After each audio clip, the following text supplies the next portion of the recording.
What's a good word, everyone? It's your boy DKB here. I just want to say thanks for all the support. The channel's been steadily growing, and the number you see below, you can drop a text, shoot a voicemail, any ideas, topics, collabs, etc. you guys want to see. I'll include them in future videos and live streams, and I'll catch you again. Be easy. What's a good word, Jets fans? It's your boy DKB here. We know with Tyrod Taylor being ruled out now that Justin Fields is going to be starting against the Cincinnati Bengals, and there's two major storylines that come to my mind when I think about the situation that Justin Fields is in. One of the first talking points here is kind of the disappointment with this news, right? I think in general, when you take a look at what everybody's been talking about in the flow of the press conferences and everything, Justin Fields, Tyrod Taylor, they've been splitting reps all week, whether it's walkthrough or actually getting onto the field by both players' accounts.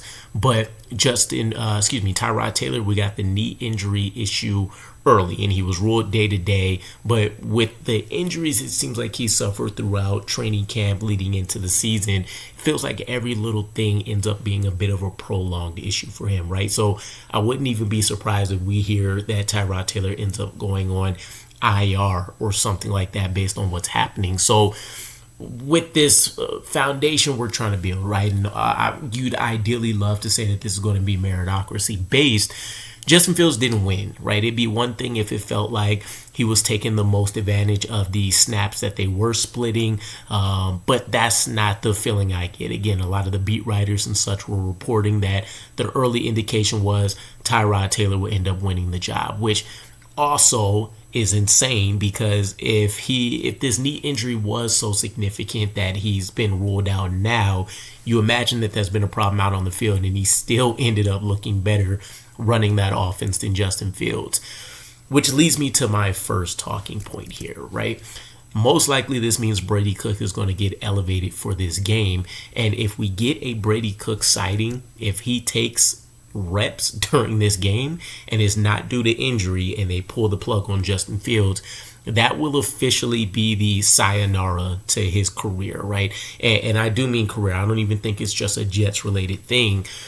There's no way as a starting, you fancy yourself as a starting level quarterback in the NFL, an undrafted free agent should not be able to play on par or better than you.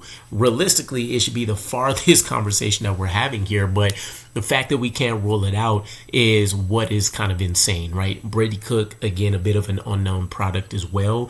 And I don't necessarily know what his leadership style is in terms of being rah-rah or a guy that just needs to go out there and prove it on the field first, or is he really just kind of another silent guy or whatever. But what we do know from that Mizzou history is he's a guy that brings that toughness. He brings the energy, from my understanding here in Armand Membu talk and other members from the staff and players that he was with. But this is the same guy that, was on an ambulance and made it back in time for the game. And I think that's the game either he won or he came close to doing a comeback, but numerous other comebacks and stuff as well. So this isn't, a guy that's necessarily just taking up a roster spot for the sake of taking up a roster spot. There is a little something to him and could maybe be a feel-good type story for us. But still, the fact that we're having this conversation means that things haven't obviously gone our way. The second thing the second storyline specifically here for me would be earlier in the week, and I think it was right after the game, the press game the post-press game conference, Justin Fields, it was the one where Justin Fields ended up taking like 2 or 3 minutes out of the 5 minutes or whatever we heard from him, and he was talking about God and him supporting him and protecting him and how basically no criticism can harm him because that's not where his focus is, right? But he was asked a question right after that, I believe by Rich Cimini, where he said, "You talked during the week about being more aggressive. Do you think you had chances to do that?" I tried to throw one shot up, but I don't think we had any more shot plays, if I'm being honest with you, was Justin Fields' response to this. And it was really the first time I can recollect where any player, coach, etc. has questioned Tanner Engstrand's play calling, right?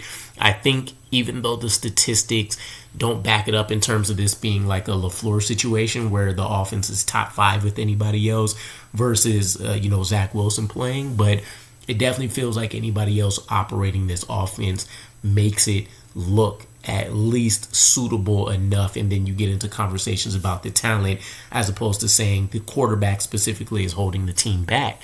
So Tanner Engstrand is definitely a part of this puzzle and a part of the issues we've been experiencing, but I think this is a guy that you could see grow into this role if Justin Fields wasn't holding on to the ball every single time. Now, there's things you could question, right? Why haven't we utilized Justin Fields' legs more often?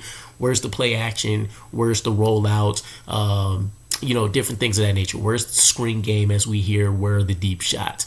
All of that's definitely within question for sure, right? Why hasn't Breece Hall been more involved? I think at this same point last year, Breece Hall was one of the top running backs in terms of passing routes ran, and he's towards the bottom 10, I believe, so far at this point during the year. But Tanner Engstrand has done enough things right. Now, what was his hand in terms of how he felt about the offensive roster at his disposal and stuff?